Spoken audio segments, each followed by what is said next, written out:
मंत्री जी, आदरणीय हमारे लोकप्रिय विधायक दक्षिण पश्चिम भगवान दास सबनानी जी, सभी व्यक्तित्व उन्हें सम्मानित अपनी बहुत ही आत्मीयत कला का कद्र करते हैं मुख्यमंत्री जी, जिनके नेतृत्व में सम्राट विक्रमादित्य की वो भाव है, जिनके नेतृत्व में कला और संगीत को इतना आत्मीयत और खेल को तालियां बजाएं ऐसे हमारे यशस्वी मुख्यमंत्री जी के लिए।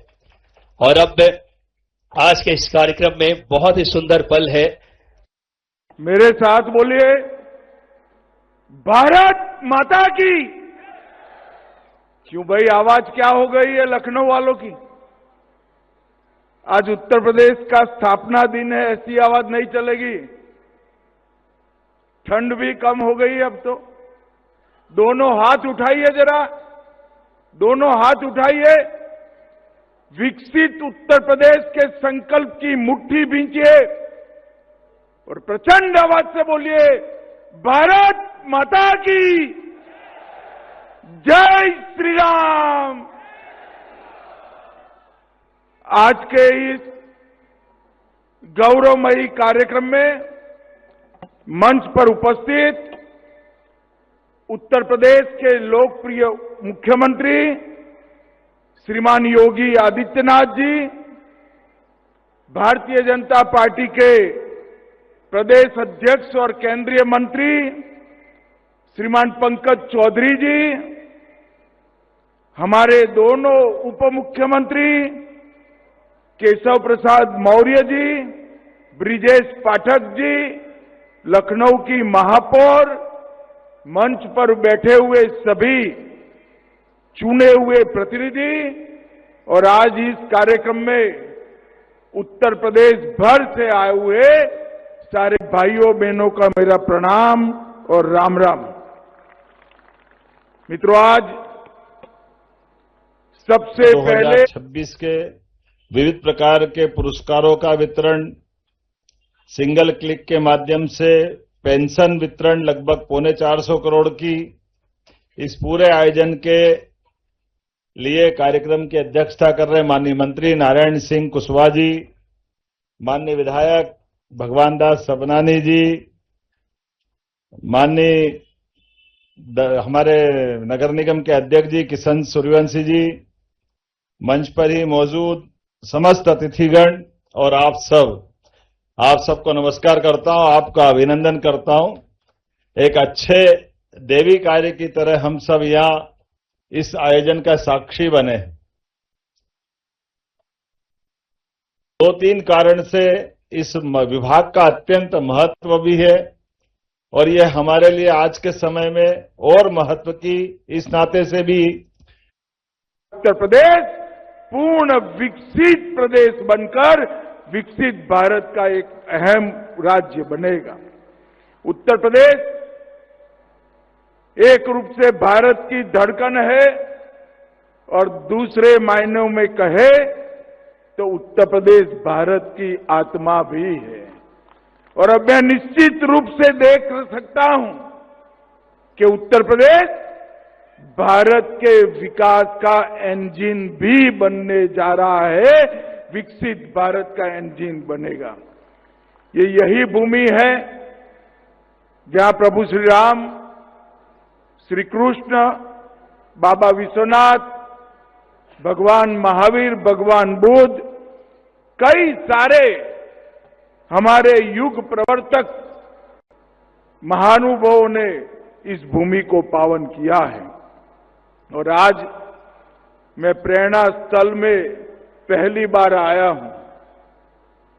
3 महानुभावों की आसमान को छूने वाली मूर्ति और सभी सुविधापूर्ण ये प्रेरणा स्थल को देखकर मैं योगी जी, हमारे दोनों मुख्यमंत्री और उनकी सरकार को बहुत बहुत साधुवाद देना चाहता हूं। ये प्रेरणा स्थल राष्ट्र की चेतना की जागृति का स्थल आने वालों दिनों में बनने वाला है। श्यामा प्रसाद मुखर्जी, जिन्होंने न केवल जनसंघ की स्थापना की, कश्मीर के लिए अपना बलिदान दिया, एकात्म मानववाद के जनक दीनदयाल उपाध्याय जी और लखनऊ के ही वासी जनप्रतिनिधि भारत रत्न अटल बिहारी। ये तो परमात्मा की लीला है। हमारे यहाँ तो अष्टावक्र के समय से इस शरीर के अंदर, शरीर के अलावा भी बौद्धिक क्षमता के बलबूते पर हर एक व्यक्ति के अपने अंदर सुनने समझने की, देखने जानने की क्षमता होती है। और ऐसे में कोई भी कारण से हमारे बच्चे अगर किसी बात की उनको आवश्यकता है तो वो हमारे प्रेम की आवश्यकता है। समाज प्रेम लुटाए, सरकार साथ खड़ी है। समाज कल्याण विभाग ने सब प्रकार से जोड़ करके सबके लिए अवसर दिया है। इसलिए माननीय प्रधानमंत्री ने तो दिव्यांग शब्द उपयोग किया है। वास्तव में ये पुराने समय में विभाग का नाम थोड़ा जो लेते थे तो अटकता था, लेकिन हमारे बीच आज के समय में उनके लिए भी अलग अलग प्रकार से विभाग ने बहुत अच्छी चिंता की। बच्चों को खेलने की भी चिंता की, अलग अलग प्रतियोगिता करे, उनको पुरस्कार दिए। मेरी अपनी ओर से सभी दिव्यांग भाई बहनों को, बच्चों को बहुत बहुत बधाई। खास करके आज जब मैं आपसे बात कर रहा हूं तो ये हमारा वृद्धाश्रम लगभग 24 करोड़ की लागत से तैयार हुआ है। अपनी ओर से एक बार फिर बधाई। और इसके लिए भी जितने प्रकार से हो सकते हैं विभाग अभी आने वाले समय में और काम करेगा। ये 5 एकड़ में फैला 12 सिंगल बेडरूम, 22 डबल बेडरूम, कुल 34 कमरे, जिसमें 56 बुजुर्ग इसमें आराम से रह सकते हैं। और इसमें भी एसी कमरे, टीवी, फ्रिज, गर्म ठंडा पानी, निजी बालकनी, वो सब कुछ देने का प्रयास किया जो एक परिवार के लिए आवश्यक भी है। लेकिन मैं अपनी ओर से एक बार फिर इस पूरे प्रदेश के अंदर ये अभियान चला रहे हैं। खास करके हमने तो निजी क्षेत्र में भी इस तरह की योजनाओं को बजट के माध्यम से बीते 2 वर्षों में, कोई कॉलोनाइजर अपनी कॉलोनी में बाकी के काम निर्माण करे, लेकिन अगर वो वृद्धाश्रम बनाता है तो सरकार ही नहीं समाज भी बनाए, तो समाज को जोड़कर भी उसके साथ इस व्यवस्था के आधार पर इन सारी बातों को आज के समय में और बढ़ाने की आवश्यकता है। मैं मान के चलता हूं हमारे बीच ऐसे अच्छे कामों के लिए सरकार सदैव दिल खोल के तैयार है। 2 दिन बाद अर्थात परसों हमारा गणतंत्र दिवस है। गणतंत्र दिवस की भी मेरी अपनी ओर से बधाई। और बीते दिन बसंत पंचमी का आनंद आया है। ऋतुओं का राजा बसंत, ये जब अपनी छटा बिखेरता है तो वो सब प्रकृति जैसे मुंह से बोलने लगती। इस सरकार ने किया है, मैं बहुत बहुत बधाई देना चाहता हूं। आज शुभांशु शुक्ला जी, अलक पांडे जी, रश्मि आर्य जी और सुधांशु सिंह जी को आज यहां पर पुरस्कार दिया गया, उत्तर प्रदेश गौरव सम्मान दिया गया। और मेरे लिए बहुत बड़ी आनंद की बात है कि श्री हरिओम पवार को भी सम्मानित करने का मुझे मौका मिला है। मैं हरिओम पवार जी को लंबे अरसे से सुनता आया हूं। इन्होंने जिस सतर्कता के साथ, सटीकता के साथ अनेक प्रकार की कविताओं के माध्यम से समाज को जागरूक करने का जो काम किया है, आज उत्तर प्रदेश गौरव सम्मान ये 5 महानुभावों को मिला है। इससे निश्चित रूप से कई प्रतिभाशाली व्यक्तियों को अपने क्षेत्र में प्रसन्न करने का। मित्रों, आज देश के लौह पुरुष सरदार पटेल के नाम से सरदार पटेल औद्योगिक क्षेत्र योजना का शुभारंभ हुआ। उत्तर प्रदेश को $1 ट्रिलियन की इकोनॉमी बनाने के लिए ये बहुत महत्वपूर्ण योजना साबित होने वाली है और इसका डिटेल प्लानिंग किया गया है। प्रथम चरण 25-26 में आज 6 जोन का शिलान्यास हुआ।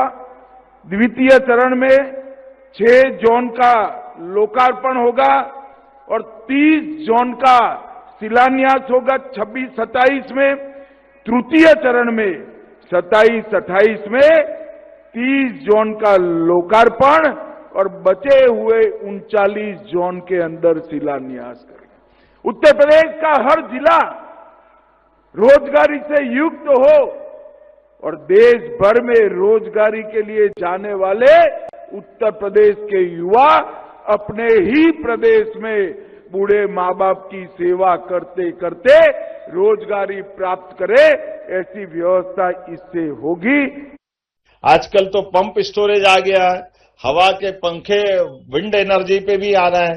तो हमारे लिए सौभाग्य की बात है, मध्य प्रदेश के अंदर जब ये बात बताई गई कि मध्य प्रदेश के अंदर अपने द्वारा लगभग 8,000 मेगावाट के 2 साल के अंदर हमने अपने संकल्प के आधार पर ठोस निर्णय लेते हुए बिजली का उत्पादन भी, जब हम बिजली की दर की बात कर रहे हैं तो मैं तो समझ रहा था कि देश में सबसे सस्ती बिजली उत्पादन करके डिस्कॉम कंपनी को हमारी परचेसिंग से सेल के बीच की जो दूरी है वो 2 रुपए 20 पैसे सुन के पूरा विश्व चकित हो गया, क्योंकि पूरी दुनिया में 5 रुपए यूनिट से कम कहीं है ही नहीं। लेकिन हमारे यहाँ जो राज्य के अंदर ये बिजली से लगा करके सोलर की वाले समय में तो पंप स्टोरेज के भी बड़े बड़े प्रोजेक्ट आ रहे हैं। तो कुल मिलाकर के एक एक सेक्टर में नहीं, माइनिंग का सेक्टर हो, हेल्थ का सेक्टर हो, एजुकेशन का हो, अब तो जैविक फसल उत्पादन को लेकर भी जैविक कपास की बात भी आने लगी है, ताकि जैविक काटन के जो कपड़े बनते हैं और काटन में भी जैविक होना चाहिए। आजकल गया जमाना के रासायनिक खाद के बलबूते पर सब प्रकार की फसल का उत्पादन करो, बदलता दौर है। वाकई वापस उस समय में आए जब ये स्प्रे करके हमारे सारे जमीन के फसल उत्पादन के समय जितने भी जीवाणु थे उनको मारने में, स्प्रे करने में गौरव महसूस करते थे। अब वापस घूम के आ गए, पृथ्वी गोल है, वापस भारतीय संस्कृति तरफ घूम के आ रहे हैं, तो हम तो पहले से वहां बैठे थे। मुझे इस बात की प्रसन्नता, पूरे दुनिया में सबसे ज्यादा प्राकृतिक रूप से फसल का उत्पादन भारत में होता है और भारत में सबसे ज्यादा उत्पादन अपने मध्य प्रदेश के अंदर होता है। हमारे यहाँ श्री अन्न से लगा करके कपास तक, और कपास के अंदर भी सब प्रकार की वैरायटी है। मैं आज के इस अवसर पर पहले तो ये समाज कल्याण विभाग को बधाई देता हूं और एक बार फिर इसी प्रकार के आयोजन में आप बार बार बुलाते रहो। मैं सच में बहुत अच्छा लगा आकर के, देख करके सभी प्रकार के आयोजन का हिस्सा बना। मेरी अपनी ओर से आप सबका वंदन, अभिनंदन और अग्रिम गणतंत्र दिवस की बधाई। बहुत बहुत धन्यवाद। बहुत बहुत धन्यवाद माननीय मुख्यमंत्री जी। आपके यशस्वी प्रयासों से लगातार उद्योग और नवाचार को नई गति और सबको बर्बाद करे बेहतर प्लेटफॉर्म मिल रहे हैं। अब मैं उप सचिव मैम से आग्रह करूंगा धन्यवाद ज्ञापित करने के लिए। आज वरिष्ठ जन निवास संध्या छाया भोपाल का उद्घाटन, लोकार्पण एवं पेंशन योजनाओं का सिंगल क्लिक तथा 3 दिवसीय दिव्यांगजन स्पर्श मेला के पुरस्कार वितरण का गरिमामयी समारोह में उपस्थित माननीय मुख्यमंत्री जी मध्य प्रदेश शासन, माननीय मंत्री जी सामाजिक न्याय एवं दिव्यांगजन सशक्तिकरण विभाग, माननीय विधायक डेस्टिनेशन बन चुका है और 45 लाख करोड़ का निवेश का प्रस्ताव मिला। उसमें से 15 लाख करोड़ की योजनाएं जमीन पर उतारने का काम हो गया है और उत्तर प्रदेश की कानून और व्यवस्था में